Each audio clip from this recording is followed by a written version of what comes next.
ముందుగా హెడ్లైన్స్. ఎవరి వల్ల కుప్పం నియోజకవర్గానికి మంచి జరిగిందో ఆలోచన చేయాలన్న ముఖ్యమంత్రి వైఎస్ జగన్మోహన్ రెడ్డి. కుప్పం ప్రజలు చంద్రబాబు నాయుడును నిలదీయవలసిన అవసరం ఉందని వ్యాఖ్య. టీడీపీ తొలి జాబితాలో సీట్లు పొందిన అభ్యర్థులతో టీడీపీ అధినేత చంద్రబాబు నాయుడు వీడియో కాన్ఫరెన్స్. ఎన్నికల వరకు ప్రతి వారం సర్వేలు చేస్తానని వెల్లడి. కృష్ణా జిల్లా వైసీపీకి భారీ షాక్.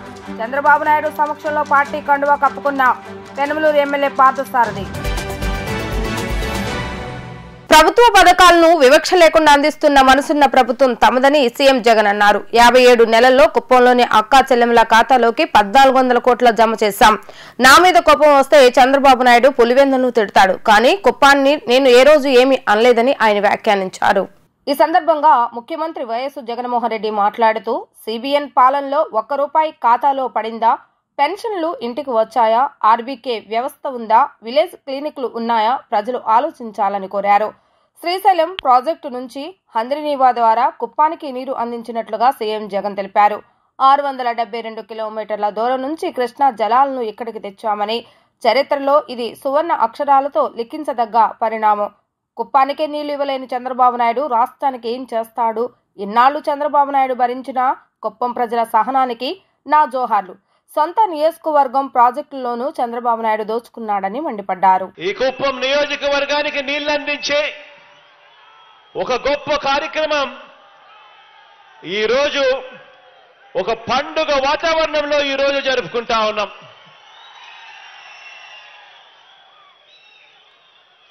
కొండలు గుట్టలు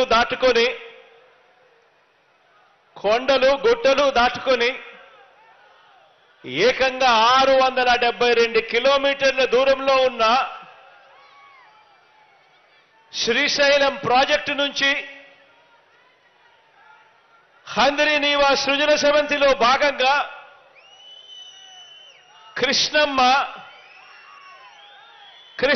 కుప్పం నియోజకవర్గంలోకి ఇప్పటికే ప్రవేశించింది. ఎక్కడ శ్రీశైలం ప్రాజెక్టు, ఎక్కడ కుప్పం? 672 కిలోమీటర్ల దూరంలో ఉండి ఏకంగా 540 మీటర్ల ఎత్తు, అంటే 1600 అడుగుల ఎత్తు, 672 కిలోమీటర్లు దాటుకుని ఏకంగా 1600 అడుగులు పైకెక్కి ఈరోజు కృష్ణమ్మ కుప్పం నియోజకవర్గంలోకి ప్రవేశించడం నిజంగా చరిత్రలో ఇది సువర్ణ అక్షరాలతో నిలిచిపోయే రోజు అవుతుంది అని చెప్పి కూడా చెప్పడానికి ఈ సందర్భంగా మీ బిడ్డగా గర్వపడుతున్నాను అని చెప్పి ఈ సందర్భంగా తెలియజేస్తా ఉన్నాను. కుప్పం నియోజకవర్గానికి 35 సంవత్సరాలుగా ఎమ్మెల్యేగా ప్రాతినిధ్యం వహిస్తా ఉన్న చంద్రబాబు గారు, మీరందరూ చూశారు, మీ అందరికీ కొత్త కాదు. ఇదే కుప్పం నియోజకవర్గానికి 35 సంవత్సరాలుగా ఎమ్మెల్యేగా పనిచేశాడు. 14 ఏళ్లు ఈ పెద్ద మనిషి సీఎంగా కూడా పనిచేశాడు. ఇదే పెద్ద మనిషి చంద్రబాబు 3 సార్లు సీఎం అయ్యాడు. 5 సంవత్సరాలు కుప్పం బ్రాంచ్ కెనాల్ పనులు కూడా పూర్తి చేయలేకపోయాడు అనంటే 35 సంవత్సరాలు ఎమ్మెల్యేగా ఉండి 14 సంవత్సరాలు ముఖ్యమంత్రిగా ఉండి కుప్పం బ్రాంచ్ కెనాల్ పనులు పూర్తి చేయలేకపోయారు అనంటే, కుప్పానికే నీరు తీసుకొని రాలేదు అనంటే, కుప్పానికే ప్రయోజనం ఈ నాయకుడి వల్ల ఇక రాష్ట్రానికి ఏం ప్రయోజనం ఉంటుందో అందరూ కూడా ఒక్కసారి బాగా ఆలోచన చేయాలని చెప్పి కోరుతా ఉన్నాను. టీడీపీ తొలి జాబితాలో సీట్లు పొందిన అభ్యర్థులతో చంద్రబాబు నాయుడు వీడియో కాన్ఫరెన్స్ నిర్వహించారు. సీట్లు పొందిన వారికి శుభాకాంక్షలు తెలిపిన ఆయన ఎన్నికల వరకు రోజువారీ చేపట్టాల్సిన పనులపై దిశానిర్దేశం చేశారు. జగన్ తన పాలనను నమ్ముకోలేదని, ఊహించని స్థాయిలో చేసే కుట్రలు కుతంత్రాలకు సిద్ధంగా ఉండాలని సూచనప్రాయంగా హెచ్చరించారు. తెలుగుదేశం తొలి జాబితాలో సీట్లు పొందిన అభ్యర్థుల పనితీరు బాగోకుంటే మార్చేందుకు ఎంత మాత్రం వెనకాడనని అధినేత చంద్రబాబు నాయుడు హెచ్చరించారు. 94 మంది అభ్యర్థులతో వీడియో కాన్ఫరెన్స్ నిర్వహించిన చంద్రబాబు నాయుడు ప్రతి వారం పనితీరు పర్యవేక్షిస్తానని స్పష్టం చేశారు. ఎన్నికల వరకు ప్రతి వారం రోజులకు ఓ సర్వే చేస్తానని, తేడా వస్తే వేటు తప్పదని తేల్చి చెప్పారు. రెండు పార్టీల నేతలు సమన్వయంతో పనిచేస్తే 100% ఓట్ల బదిలీ జరుగుతుందన్నారు. వైసీపీ నేతల పార్టీలోకి వస్తే ఆహ్వానించాలని తెలిపారు. జగన్ తన పాలనను నమ్ముకోలేదని, దౌర్జన్యాలు, అక్రమాలు, దొంగ ఓట్లు, డబ్బును నమ్ముకున్నారని చంద్రబాబు నాయుడు ధ్వజమెత్తారు. ఊహించని స్థాయిలో జగన్ కుట్రలు, కుతంత్రాలు చేస్తారని, అన్నింటికీ సిద్ధంగా ఉండాలన్నారు. వచ్చే 40 రోజులు అత్యంత కీలకమన్న చంద్రబాబు నాయుడు ప్రభుత్వ విధానాలతో పాటు స్థానిక ఎమ్మెల్యేల పనితీరును ఎండగట్టేలా కార్యక్రమాలు రూపొందించుకోవాలని సూచించారు. జనసేన నేతలతో సమన్వయం చేసుకుంటూ ఎన్నికలకు వెళ్లాలని పిలుపునిచ్చారు. ప్రజల భవిష్యత్తు కోసం తెలుగుదేశం, జనసేన కలిశాయని, రాష్ట్ర ప్రయోజనాలే ప్రధానంగా గెలిపే లక్ష్యంగా అభ్యర్థుల ఎంపిక జరిగిందని చెప్పారు. గతంలో ఎప్పుడూ ఇంతకు ముందుగా అభ్యర్థుల ప్రకటన జరగలేదని గుర్తు చేశారు. పార్టీ అభ్యర్థులకు సైతం ప్రజల మద్దతు, ఆమోదం ఉండాలని కొత్త విధానం ద్వారా అభ్యర్థులను ఎంపిక చేస్తానని తెలిపారు. ఎవరైనా అసంతృప్తితో ఉంటే స్వయంగా వెళ్లి కలవాలని సూచించారు. తటస్థులను కలిసి రాష్ట్రానికి జరిగిన నష్టాన్ని వివరించి మద్దతు కోరాలన్నారు. 1 కోటి మందికి పైగా అభిప్రాయాలు తీసుకుని సర్వేలు పరిశీలించి సుదీర్ఘ కసరత్తు చేసి అభ్యర్థుల ఎంపిక చేశానని ఆయన వివరించారు.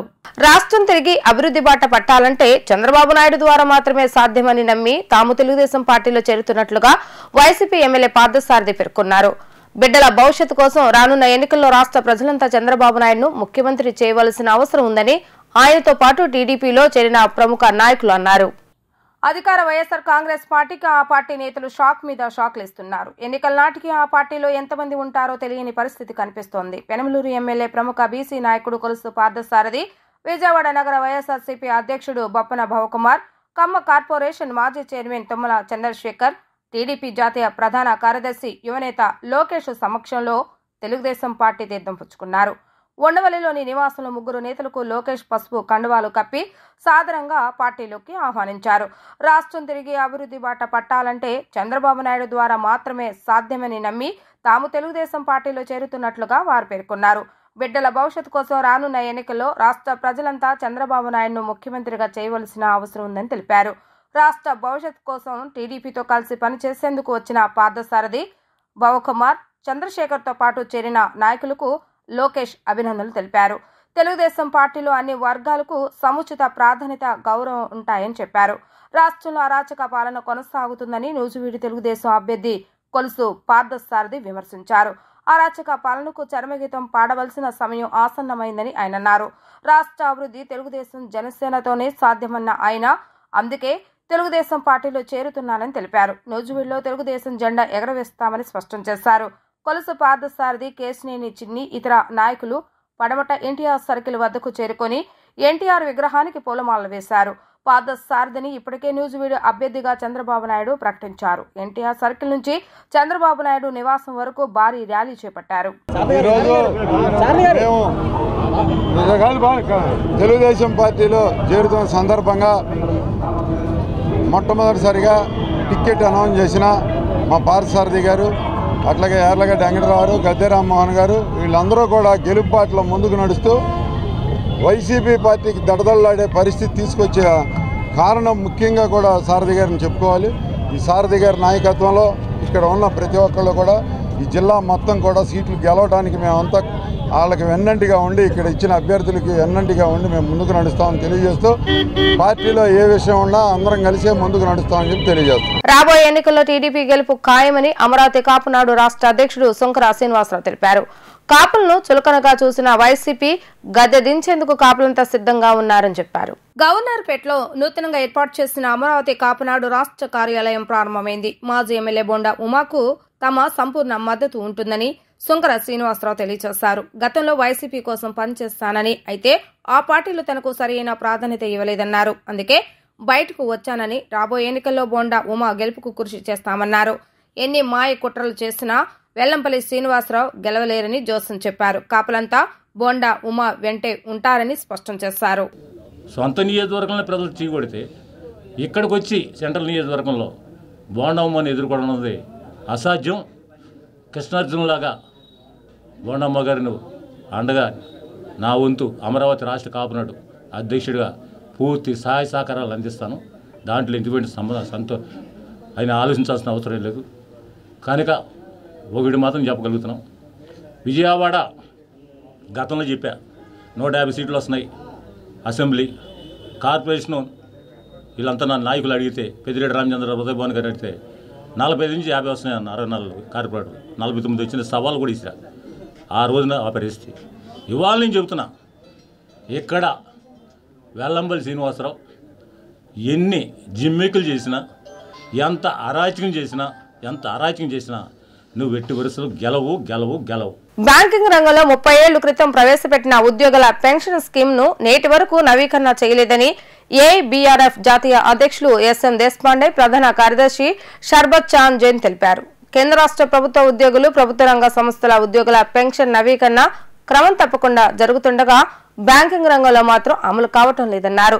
విశ్రాంత ఉద్యోగులకు ఆరోగ్య భద్రత కల్పించవలసిన బాధ్యత బ్యాంకులకు ఉందని, ఆరోగ్య బీమా అన్ని క్యాడర్ ఉద్యోగులకు ఇవ్వాలని కోరారు. Andhra Pradesh bank retires federation AP BRF రాష్ట్ర మహాసభ బందర్ రోడ్లోని ఎంబీవీకే భవన్లో నిర్వహించారు. ఈ సందర్భంగా ఎంఎస్ దేశపాండే, షర్బత్ చాంద్ జైన్ మాట్లాడుతూ తమ సంఘంలో 2.5 లక్షల మందికి పైగా సభ్యులు ఉన్నారని, దేశవ్యాప్తంగా 23 రాష్ట్ర యూనిట్లు ఉన్నాయని చెప్పారు. బ్యాంకింగ్ రంగంలో పెన్షన్ స్కీమ్ నవీకరణ 30 ఏళ్ల నుంచి జరగలేదని, దీనిపై ఏఐబీఆర్ఎఫ్ పోరాడుతుందని చెప్పారు.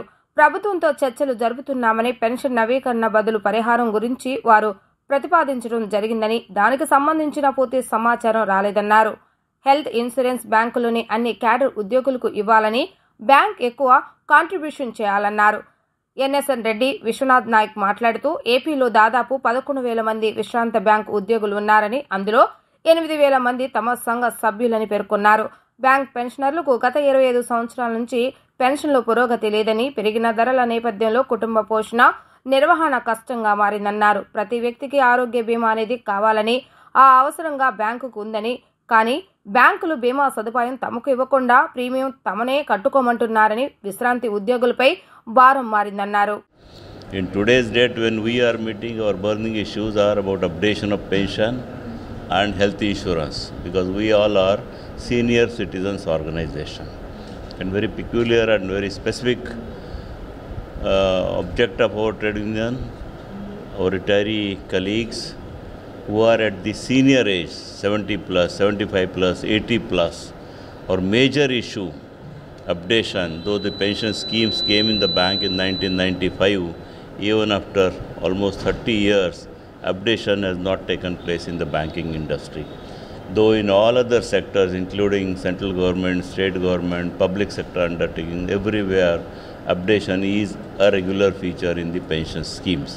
So we are fighting for this cause, and in the bipartite negotiations which recently government has approved, UFBU, IBA, they have also signed a MOU. Certain things have come up. Instead of updation on the RBI formula, which is our demand, ex gratia they have suggested. But as of today, the details are also not known. So as a responsible organization, what we think, when the government is positive, UFBU, IBA, they are positive, we are waiting for the outcome on ex gratia. Because one of the reasons what they told, the delay is because there are certain litigations, court matters. So instead of giving updation as per our demand, that is RBI formula, via media has come out by way of ex gratia. Unless the details are not known, we as an organization cannot give any plus or minus comments. On health insurance also, just like Ayushman Bharat, which is applicable all over India, to below poverty line, now another scheme on Ayushman Bharat has also come. So we feel at the age of 65, 70, 70 plus, insurance is a need and necessity. So our demand is it should be given to all cadres, all pensioners of the bank, and bank should contribute a major portion for that. Because of the claim ratio, every year the premium goes up, and now as per the last our renewal, almost 65% of the retirees, they could not afford to renew the policy because of the ever increasing premium. All the insurance companies, though they are in public sector, they are also, their main motto is a profit making, and because of that, the claim ratio, which they say as the forefront reason, fact remains that premiums are beyond the reach of the retirees. So this is our second demand, for which in our this triennial conference we will hear our colleagues from Andhra Pradesh. We will have detailed deliberations, and in the coming days certainly we'll fight up for all these cause. And all of you know now the political situation is Lok Sabha elections are on, and naturally we expect that in this period some positive things will come for bank retirees also. Thank you very much. Andhra Pradesh స్టేట్లో దాదాపు 11,000 మంది bank retirees ఉన్నారు. ఆ 11,000 మంది bank రిటైరీస్లో 8,000 bank మంది మా association federation మెంబర్సే ఉన్నారు. ముఖ్యంగా మా డిమాండ్ ఏంటంటే గత 25 సంవత్సరాల నుంచి బ్యాంక్ పెన్షనర్స్ ఎవరైతే ఉన్నారో వారికి ఎటువంటి పెన్షన్లో అభివృద్ధి జరగలేదు. రిటైర్ అయినప్పుడు ఎంతైతే పెన్షన్ వచ్చిందో అంతే పెన్షన్ ఇప్పుడు వస్తుంది. ఈ పెన్షన్ వల్ల ఈ ఇన్ఫ్లేషన్ కండిషన్లో వారి నిత్యావసరానికి ఏవైతే ఉన్నాయో అవి తీర్చుకోవడమే చాలా కష్టమైతుంది. ఇదే పరిస్థితిలో ఒక పక్కన పెన్షన్ అప్డేషన్ లేదు, రెండో పక్కన హెల్త్ ఇన్సూరెన్స్ అంటే ప్రతి వ్యక్తికి ఆరోగ్య బీమా అనేది కావాలి. ఆరోగ్య బీమా ఇవ్వవలసిన అవసరం బ్యాంకులది ఉంది. కానీ బ్యాంకు వాళ్ళు ఆ బీమా సదుపాయం మాకు ఇవ్వకుండా ఆ బీమాకు సంబంధించిన ఏదైతే ప్రీమియం మమ్మల్ని కట్టుకోమంటున్నారు. టీడీపీ జనసేన అభ్యర్థుల ప్రకటనతో తాడేపల్లి ప్యాలెస్ కింద భూకంపం, వైసీపీ నేతలకు వణుకుడు రోగం వచ్చిందని టీడీపీ పాలిట్ బ్యూరో సభ్యులు మాజీ మంత్రి ఆనంద్ బాబు వ్యంగ్యం ప్రదర్శించారు. ముఖ్యమంత్రి పదవిని అడ్డం పెట్టుకుని కేసు నుంచి తప్పించుకుంటున్న జగన్ రెడ్డి ఎన్నికల తర్వాత జైలుకెళ్లడం, వైసీపీ కార్యాలయాలు అద్దెకివ్వడం ఖాయమని ఆయన జోస్యం చెప్పారు. టీడీపీ జనసేన ఉమ్మడి తొలి జాబితాను ప్రకటించారు. ఈ నేపథ్యంలో వైసీపీ నాయకులు టీడీపీ జనసేనలపై విమర్శనాత్మకంగా వ్యాఖ్యలు సంధిస్తున్నారు. ఈ సందర్భంగా టీడీపీ సీనియర్ నేత నక్కా ఆనంద్ బాబు వైసీపీ వ్యాఖ్యలను తిప్పికొట్టే ప్రయత్నం చేశారు. ఈ సందర్భంగా ఆయన మాట్లాడుతూ టీడీపీ జనసేన పొత్తు ప్రజలు కావాలనుకుంటున్నది, మనస్ఫూర్తిగా వారు మెచ్చినది అని చెప్పారు. టీడీపీ ఎవరితో పొత్తు పెట్టుకుంటే జగన్ రెడ్డికి, వైసీపీ నేతలకు ఏంటి సమస్య అని ప్రశ్నించారు. ప్రజాస్వామ్యంలో పొత్తులు సహజం అని అన్నారు. దుర్మార్గుడు, దుష్టుడు, పనికిమాలిన ప్రభుత్వాన్ని నడుపుతున్న వ్యక్తిని సాగనంపటానికి, ప్రభుత్వ వ్యతిరేక ఓటు చేలకుండా ఉండటానికి పొత్తులు అవసరం ఉందని అన్నారు. పవన్ కళ్యాణ్ను తప్పుపడుతున్న వైసీపీ కాపు నేతలు అధికారంలోకి వచ్చాక జగన్ రెడ్డి తమ వర్గానికి చేసిన ద్రోహాన్ని గుర్తెరిగి మాట్లాడాలని అన్నారు. టీడీపీ జనసేన కలయికపై నోరు పారేసుకుంటున్న మంత్రులు, మాజీ మంత్రులు, వైసీపీ ఎమ్మెల్యేలకే జగన్ రెడ్డి సీట్లు ఇస్తాడనే నమ్మకం లేదన్నారు. వైసీపీకి అభ్యర్థులు లేరు అనటానికి తాను ప్రకటించిన ఇన్ఛార్జీలు ఎన్నికల్లో పోటీ చేసే అభ్యర్థులు కారన్న జగన్ వ్యాఖ్యలే నిదర్శనమని చెప్పారు. తెలుగుదేశానికి గెలుపోటములు కొత్త కాదని, ఓటమి తర్వాత వైసీపీ చాప చుట్టేయడం ఖాయమని చెప్పారు. పొత్తుల కోసం వెంపర్లాటం, భయపడటం ఏమీ లేదని, మోడీ ఆధ్వర్యంలోని ఎన్డీఏ కూటమిలో, ఇండియా కూటమిలో ఎన్ని పార్టీలున్నాయని వ్యాఖ్యానించారు. 50 రోజుల వైసీపీ కథ ముగుస్తుందని ఆనందబాబు తెలిపారు. మేము ఎప్పటి నుంచో చెప్తున్నాం, ఉమ్మడిగా ఎన్నికలకు వెళ్తాం, నీ భరతం పడతాం అని చెప్తా ఉన్నాం. మొట్టమొదటి నుంచి కూడా టీడీపీ జనసేన పార్టీ పొత్తు ఏదో ఒక విధంగా చెడగొట్టాలని చెప్పి ఎన్నో రకాలుగా రెచ్చగొట్టే ప్రకటనలు చేయడం అనేది వీళ్ళు రకరకాలుగా చేస్తూ ఉన్నారు.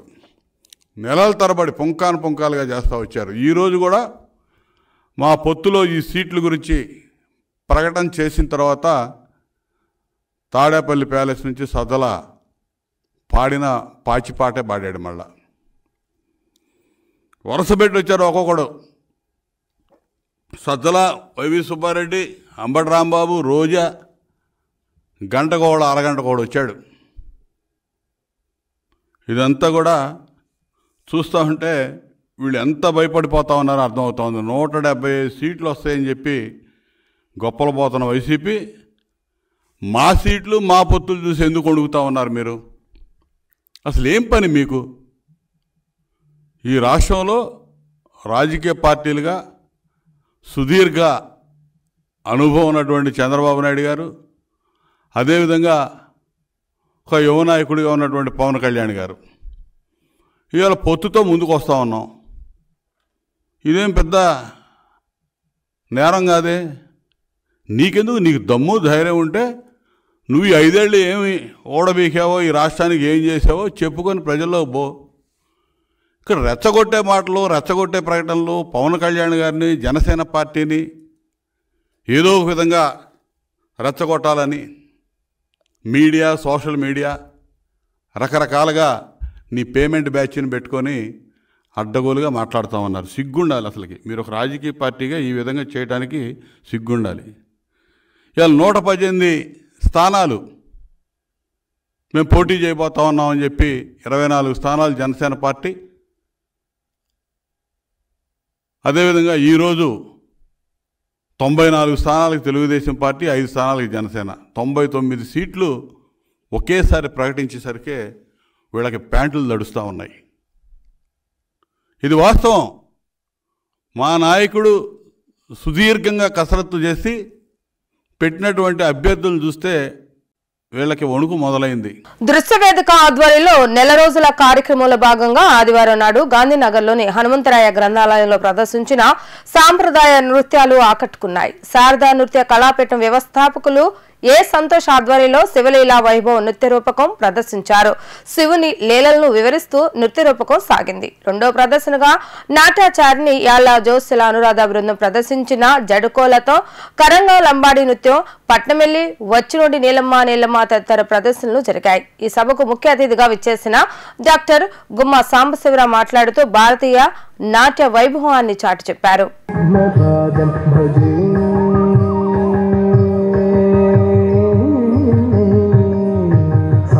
తమహం దంతి కుంజరముఖం అంతకాంతక సుతం శివ శంకరి సుతం తమిహ శ్రీ విఘ్నరాజం భజే.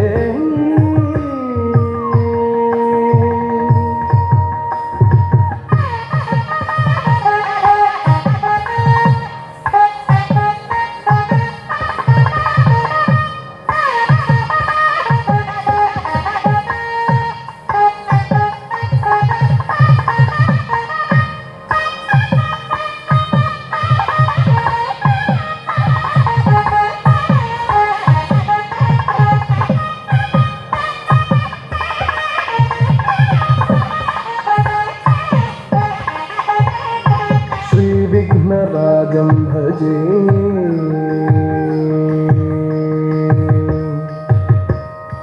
సేవిత సురేంద్ర మహనీయ గుణశీలం జప తప సమాధి సుఖ వరదానుకూలం. సేవిత సురేంద్ర మహనీయ గుణశీలం జప తప సమాధి సుఖ వరదానుకూలం.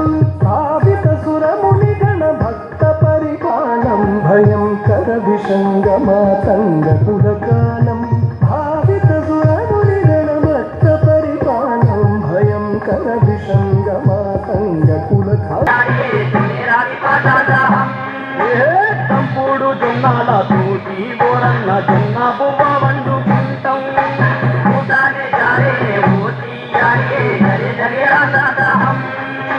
పుట్ట తీరే వ్యక్తి జొన్న రొట్టెల తింటాం. గొప్ప సందుగా ఆగాలనుకుంటాం.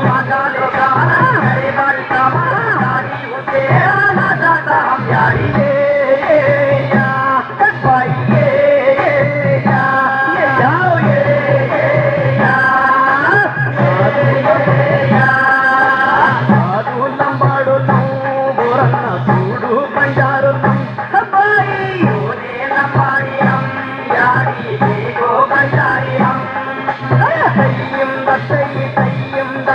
లంబాడు లంగాడు బాపు పంజారు.